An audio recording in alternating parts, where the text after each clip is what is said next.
On the 29th of August of the second year of King Darius's reign, the Lord gave a message through the prophet Haggai to Zerubbabel son of Shealtiel, governor of Judah, and to Joshua son of Jehozadak, the high priest. This is what the Lord of heaven's armies says. The people are saying, "The time has not yet come to rebuild the house of the Lord." Then the Lord sent this message through the prophet Haggai. Why are you living in luxurious houses while my house lies in ruins?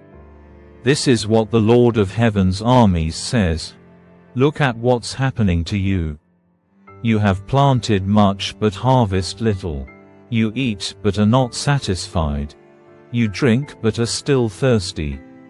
You put on clothes but cannot keep warm. Your wages disappear as though you were putting them in pockets filled with holes. This is what the Lord of heaven's armies says. Look at what's happening to you. Now go up into the hills, bring down timber, and rebuild my house. Then I will take pleasure in it and be honored, says the Lord. You hoped for rich harvests, but they were poor. And when you brought your harvest home, I blew it away. Why? Because my house lies in ruins, says the Lord of heaven's armies, while all of you are busy building your own fine houses. It's because of you that the heavens withhold the dew and the earth produces no crops. I have called for a drought on your fields and hills, a drought to wither the grain and grapes and olive trees and all your other crops. A drought to starve you and your livestock and to ruin everything you have worked so hard to get. Then Zerubbabel son of Shealtiel, and Joshua son of Jehozadak, the high priest, and the whole remnant of God's people began to obey the message from the Lord their God. When they heard the words of the prophet Haggai, whom the Lord their God had sent, the people feared the Lord. Then Haggai, the Lord's messenger, gave the people this message from the Lord. I am with you, says the Lord. So the Lord sparked the enthusiasm of Zerubbabel son of Shealtiel, governor of Judah, and the enthusiasm of Joshua son of Jehozadak, the high priest, and the enthusiasm of the whole remnant of God's people. They began to work on the house of their God, the Lord of heaven's armies. Then the Lord sent another message through the prophet Haggai. Say this to Zerubbabel son of Shealtiel, governor of Judah, and to Joshua son of Jehozadak, the high priest, and to the remnant of God's people there in the land. Does anyone remember this house, this temple, in its former splendor? How, in comparison, does it look to you now? It must seem like nothing at all. But now the Lord says, be strong, Zerubbabel. Be strong, Joshua son of Jehozadak, the high priest. Be strong, all you people still left in the land. And now get to work, for I am with you, says the Lord of heaven's armies.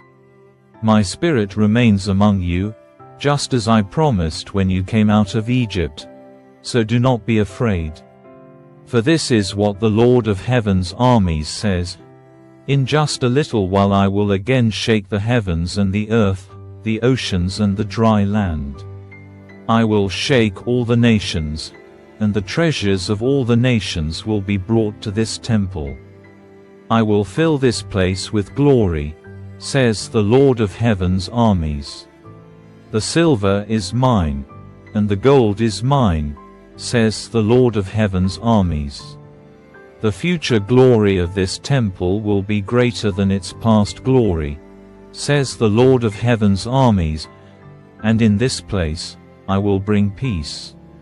I, the Lord of heaven's armies, have spoken. The Lord sent this message to the prophet Haggai. This is what the Lord of heaven's armies says. Ask the priests this question about the law. If one of you is carrying some meat from a holy sacrifice in his robes and his robe happens to brush against some bread or stew, wine or olive oil, or any other kind of food, will it also become holy?"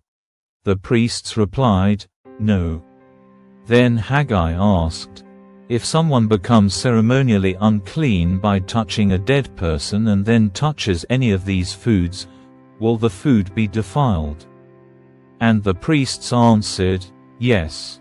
Then Haggai responded, "That is how it is with this people and this nation, says the Lord. Everything they do and everything they offer is defiled by their sin. Look at what was happening to you before you began to lay the foundation of the Lord's temple. When you hoped for a crop of 20 measures, you harvested only 10. When you expected to draw 50 measures from the winepress, you found only 20. I sent blight and mildew and hail to destroy everything you worked so hard to produce. Even so, you refused to return to me, says the Lord. Think about this day, when the foundation of the Lord's temple was laid. Think carefully. I am giving you a promise now while the seed is still in the barn. You have not yet harvested your grain, and your grapevines, fig trees, pomegranates, and olive trees have not yet produced their crops. But from this day onwards I will bless you." The Lord sent this second message to Haggai. "Tell Zerubbabel, the governor of Judah, that I am about to shake the heavens and the earth.